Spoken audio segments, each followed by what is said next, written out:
for the clearing.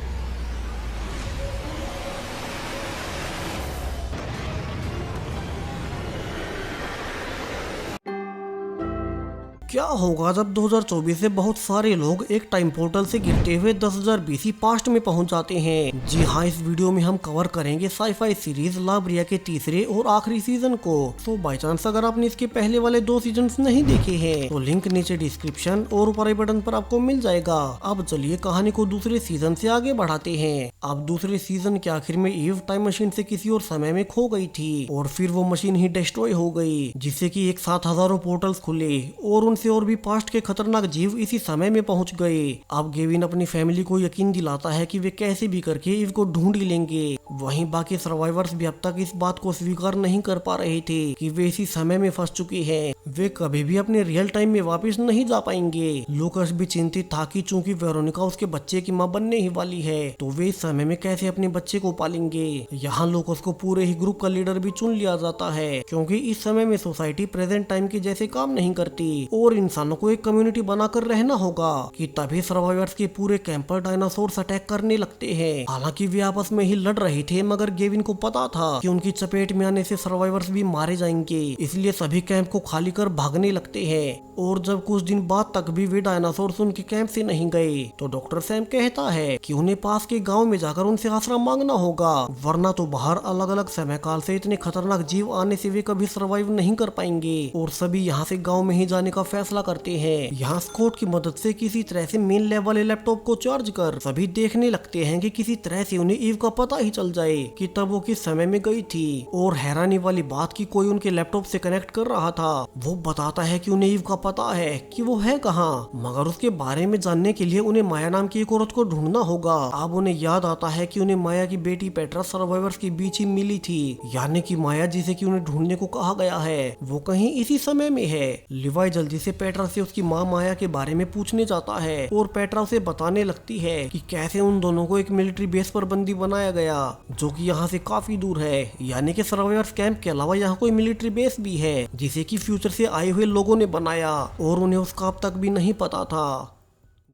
Gavin को भी याद आता है कि वो माया से पहले मिल चुका है। दरअसल वो उससे सिंकहोल के खुलने के कुछ दिन पहले ही मिली थी और मिलिट्री बेस पर चल रहे एक्सपेरिमेंट्स के बारे में बता रही थी, जिसमें से उन्हें कोई चिप चाहिए, मगर तब उसने उस पर ध्यान नहीं दिया। यानी कि अब गेविन को इस समय में माया को ढूंढना होगा ताकि वो अपनी पत्नी ईव के बारे में पता कर सके। और गेविन के जाने के बाद कोई लिवाई और पेट्रा को बेहोश कर अपने साथ ले जाता है। दूसरी ओर गेविन का बेटा जोश अब तक सैम की बेटी राइली से प्यार करने लगा था। दोनों साथ में काफी खुश भी थे। इतना भी उन्हें पीछे से कुछ डायनासोर्स आते हुए दिखाई देते हैं, जिनके हमले में जोश तो बच जाता है, मगर राइली बुरी तरह से घायल हो गई थी। अब डॉक्टर सैम अपनी बेटे की जांच करने से डर जाता है, क्योंकि इस समय में ना तो कोई एडवांस्ड मेडिकल सुविधाएं ही है और न ही एंटीबायोटिक दवाइयां ही है। तो अब इन्फेक्शन फैलने से राइली का मारा जाना तय है। वही अब टाइम मशीन तो वैसे ही नष्ट हो गई तो वे किसी और टाइम में भी नहीं जा पाएंगे। जोश और सैम दोनों ही काफी दुखी थे। वे चाहकर भी राइली को नहीं बचा सकते। दूसरी ओर गेविन स्कॉट के साथ उसी लोकेशन को ढूंढ रहा था जहां से उन्हें लैपटॉप में मैसेज आया था। और वहां पहुंचकर वे देखते हैं कि यहाँ तो 2 पोर्टल्स एक साथ खुले हुए हैं, यानी कि इनसे 2 टाइमलाइंस में जाया जा सकता था। अब ये तो पक्का था कि यहाँ उनके अलावा और भी कोई है जिनके पास अभी भी टाइम ट्रेवल की टेक्नोलॉजी है, और ये वही मिलिट्री बेस हो सकता है जहाँ उन्हें माया की बेटी पेट्रा ने बताया था। अब जोश कहता है कि यहाँ तो राइली मारी जाएगी और बेशक से उन्हें पता ना हो कि ये पोर्टल्स उन्हें कहाँ लेकर जाएंगे, फिर भी उन्हें राइली को बचाने के लिए रिस्क लेना ही होगा। और वो घायल राइली को उठाकर टाई के साथ उसमें चला ही जाता है। अब पोर्टल से निकलने के बाद टाई की आंखें खुलने पर वो देख पा रहा था कि वो फाइनली फिर से प्रेजेंट टाइम में आ ही गया। लेकिन उस सिंकहोल के खुलने के कुछ हफ्ते पहले, जहां उसका एक और वर्जन इस दुनिया में मौजूद है। टाई खुश तो था, मगर उसे समझ नहीं आता कि वो करे क्या। उसके बाकी के साथी पास्ट में ही फंसे हैं। वही वो इस समय में अपने घर भी नहीं जा सकता, क्योंकि वो सिंकहोल अभी खुला ही नहीं है और उसका ऑलरेडी एक और वर्जन घर होगा। तो उसे करना क्या चाहिए। वहीं घायल राइली और जोश उसके साथ नहीं आए थे, यानी कि वे उस दूसरे टाइम में पहुंच गए, जिसका कि किसी को भी नहीं पता कि वो कौन सा साल होगा। जबकि 10,000 बीसी पास्ट में गेविन और डॉक्टर सैम परेशान थे कि वे करे क्या। पहले गेविन की पत्नी ईव किसी टाइम में चली गई और अब राइली को बचाने के लिए उसका बेटा जोश भी किसी अननोन टाइम में चला गया। जबकि डॉक्टर सैम भी अपनी बेटी राइली के लिए परेशान था कि पता नहीं वे किस टाइम में गए होंगे, वहाँ उसका इलाज होगा भी या नहीं। सो उन्हें जल्द से जल्द उस माया नाम की औरत को ढूंढना होगा ताकि वे अपने बच्चों को अपने पास ला सके। सैम और गेविन दोनों जंगल से होते हुए उस मिलिट्री बेस को ढूंढने निकल पड़ते हैं क्योंकि उन्हें पता था कि वहाँ उन्हें कुछ न कुछ जरूर से मिलेगा। यहाँ उन्हें रास्ते में कुछ खतरनाक जानवर भी मिलते हैं और उनसे भागते हुए दोनों को वही लड़की माया मिल ही जाती है जिसे कि ढूंढने का उन्हें मैसेज आया था। अब लोरा दोनों को ही बताती है कि आगे एक मिलिट्री बेस है जहाँ एक सीक्रेट ग्रुप टाइम मशीन को रिप्लिकेट करने की कोशिश कर रहे हैं जो कि उस बिल्डिंग में धमाके के साथ तबाह हो गई थी और उसे पूरा करने के लिए उन्हें सिर्फ एक चिप चाहिए जिसका कि सिर्फ गेविन को ही पता है क्योंकि उसने टाइम ट्रेवल से वो चिप फ्यूचर में उसके पास भेज दी थी। अब गेविन हैरान था क्योंकि उसे तो कोई चिप याद ही नहीं और वो पूछता भी है कि उसे सबसे पहले अपनी पत्नी ईव के बारे में जानना है क्योंकि उसे मैसेज में बताया गया था कि कोई माया नाम की लड़की ही उन्हें ईव तक पहुंचा सकती है। अब माया ये सुनते ही हैरानी में कहने लगती है कि उसे कैसे पता हो सकता है कि ईव किस समय में गई और उसे लगता है कि ईव को इन्हीं मिलिट्री बेस वाले लोगों ने उठाया होगा। तो अगर वे फ्यूचर से वो चिप इस समय में लाकर मिलिट्री बेस वाले ग्रुप को दे दे तो शायद से वे उन्हें ईव को लौटा देंगे। उन्होंने ही उसे उठाया होगा ताकि गेविन उन्हें वो चिप दे दे। अब गेविन के हिसाब से उसे तो ये याद ही नहीं कि उसके पास चिप कब थी और लोरा बताती है कि असल में गेविन की बहन ने उसे वो चिप छुपाने को दी थी जिसके बाद उसी ने उसे एक दवा दी जिससे कि गेविन को चिप का कुछ भी याद नहीं रहा। दूसरी ओर टाई फ्यूचर में इस वक्त के डॉक्टर सैम और गेविन से मिलकर सब कुछ बताने लगता है कि कैसे जल्दी कुछ हफ्तों बाद शहर के बीचों बीच एक पोर्टल खुलेगा जिसमें कि बहुत सारे लोग उसमें गिर जाएंगे और वहां से 10,000 बीसी पास्ट में पहुंच जाएंगे। सो वो उसी पास्ट से आया है और उसे उनकी मदद चाहिए ताकि वो 10,000 बीसी पास्ट में फंसे अपने साथियों को इस समय में ला सके। हालांकि शुरू में इस समय के डॉक्टर सैम और गेविन दोनों को ही भरोसा नहीं होता मगर टाई उन्हें अपनी पर्सनल बातें बताने लगता है जिनके बारे में सिर्फ उन्हें ही पता था और वे फैसला करते हैं कि वे साथ मिलकर कुछ न कुछ जरूर से करेंगे। तो दूसरी ओर 10,000 बीसी पास्ट में स्कॉट आइडिया देता है कि ये गेविन वही चिप वाला मैसेज लिखकर अपने फ्यूचर वर्जन को भेज दे और फिर वो चिप को सिंकहोल में गिरने से पहले अपने साथ ले आएगा। जबकि फ्यूचर में गेविन को उसकी बहन हेलेना मिलती है और सारी सच्चाई बताने लगती है कि उसी ने वो चिप छिपाई हुई थी। दरअसल साल 1965 में एक सीक्रेट ग्रुप ने उनकी टाइम मशीन रेप्लिकेट करने की कोशिश की और वो उनकी चिप चुरा कर भाग आई क्योंकि उनके टाइम ट्रेवल पर खतरनाक एक्सपेरिमेंट से पृथ्वी तबाह हो रही थी। सो अब उन्हें 1965 में जाकर उनकी फैसिलिटी को बर्बाद करना होगा। तभी उनके पास टाई और सैम भी आ जाते हैं और बताते हैं कि उन्हें पास्ट से मैसेज मिला था कि 10,000 बीसी पास्ट में केविन को के बारे में जानने के लिए ये चिप उस मिलिट्री बेस को सौंपनी होगी। हेलेना यहाँ कहती भी है कि उन्हें वो चिप नहीं लौटानी चाहिए मगर गेविन अभी तो अपनी फैमिली को सेफ रखना चाहता था और हेलेना के ये बताने पर कि वो ड्यूअल पोर्टल यहाँ भी है। गेविन अब टाई को चिप देकर वापिस से 10,000 बीसी पास्ट में भेज देता है। अब टाई वापिस से 10,000 बीसी में आ चुका था। वो चाहता तो फ्यूचर में ही रुक जाता मगर उसे अपने साथियों की मदद करनी थी और अब गेविन के पास वो चिप आ चुकी थी तो वो सेव का सौदा कर पाएगा और वो फिर से उस अनजान आदमी से कांटेक्ट करने लगता है। हालांकि उसे बुरा लग रहा था कि उसकी बहन हेलेना ने इस चिप को छुपाए रखा ताकि उस ग्रुप के हाथ टाइम मशीन ना लगे और वो खुद कितना खुदगर्ज है जो कि सिर्फ अपनी पत्नी के लिए सब कुछ दांव पर लगा रहा है। वो माया से कहता भी है कि उसे नहीं लगता है कि उसे ऐसा करना चाहिए और वो इस चिप को यही नष्ट कर देगा कि तभी माया उस पर ही गन पॉइंट कर देती है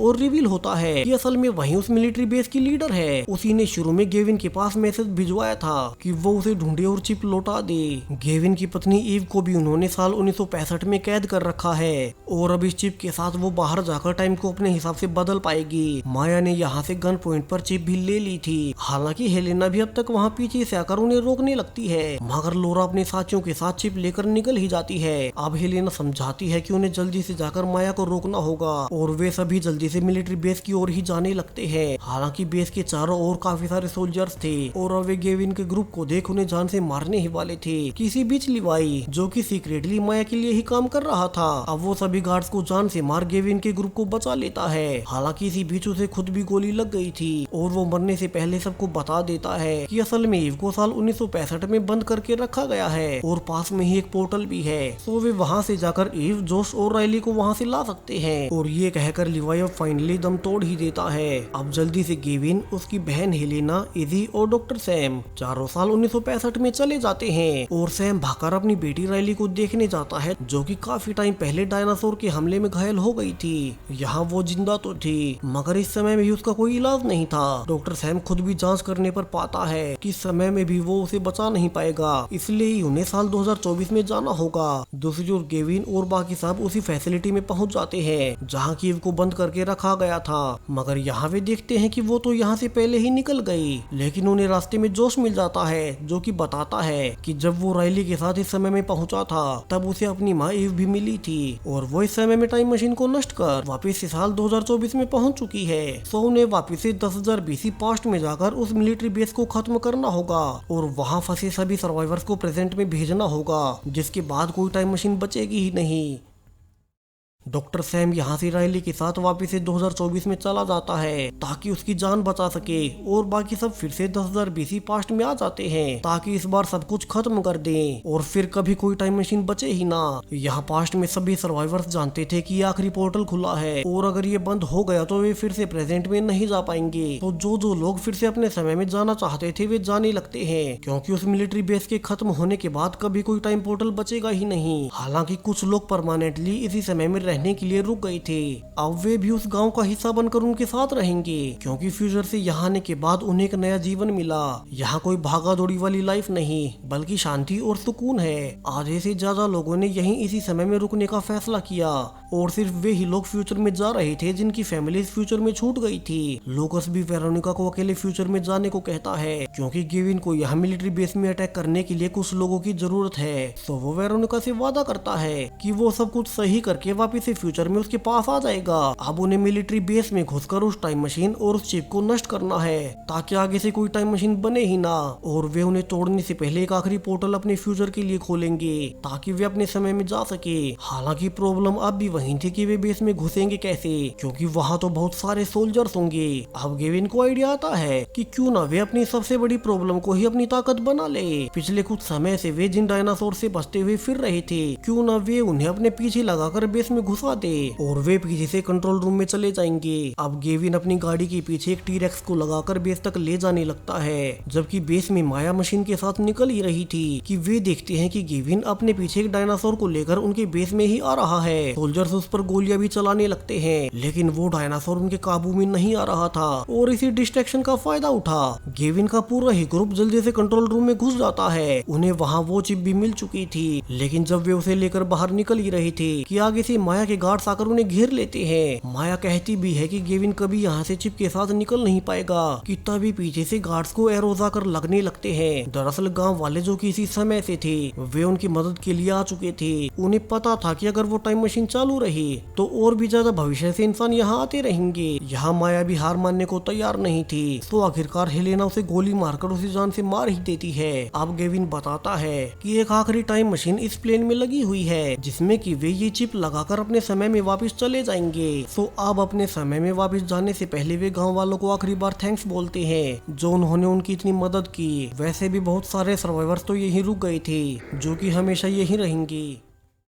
अब उन सभी को आखिरी बार बाय बोल गेविन अपनी फैमिली के साथ प्लेन से फ्यूचर में वापस आने लगता है। वे मशीन से आसमान में ही पोर्टल खोलते हैं और आखिरकार वे सभी अपने रियल टाइम यानी कि प्रेजेंट टाइम में आ चुके थे। जोश यहाँ जल्दी से भागकर राइली को देखने जाता है, जिसे कि डॉक्टर सैम पहले ही इस टाइम में ले आया था और इस समय में सही से इलाज होने पर राइली फाइनली बच ही गई। वहीं लूकस भी वेरोनिका से मिलता है, क्योंकि अब वे इस समय में अपने बेबी को अच्छे से पाल सकेंगे। जितने भी लोग 10,000 BC में एक साथ रहे थे, वे फैसला करते हैं कि वे हमेशा हमेशा के लिए अपनी दोस्ती बनाए रखेंगे और समय समय पर मिलते रहेंगे। आखिर में केविन भी अपने परिवार के साथ ईव से मिलने पहुंचता है। उसकी फैमिली आखिरकार पूरी हो ही गई, जो फैमिली कभी सिंकहोल में गिरने से पहले पूरी तरह से टूट चुकी थी। गेविन और ईव अलग अलग रहते थे, वहीं ईव का तो लिवाई से अफेयर तक था, मगर उस जर्नी के बाद उनका परिवार फिर से एक साथ आ गया। वही अब तो इस परिवार में एक और मेंबर जुड़ चुका है, गेविन की बहन हेलेना, जिसके बारे में उसे पहले पता नहीं था। अब गेविन के पास प्लेन में टाइम मशीन और चिप दोनों थे, और अगर वे चाहते तो टाइम मशीन से पास्ट में जाकर अपने पेरेंट्स को बचा सकते थे। टाइम मशीन का इस्तेमाल बहुत सारे पैसे कमाने और अपने दूसरे फायदों के लिए कर सकते थे,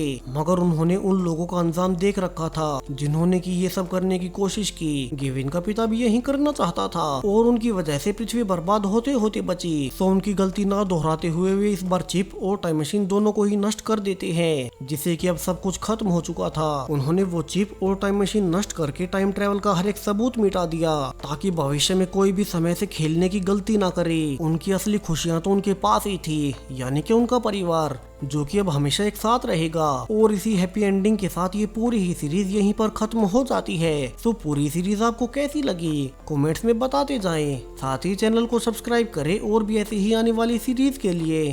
थैंक यू।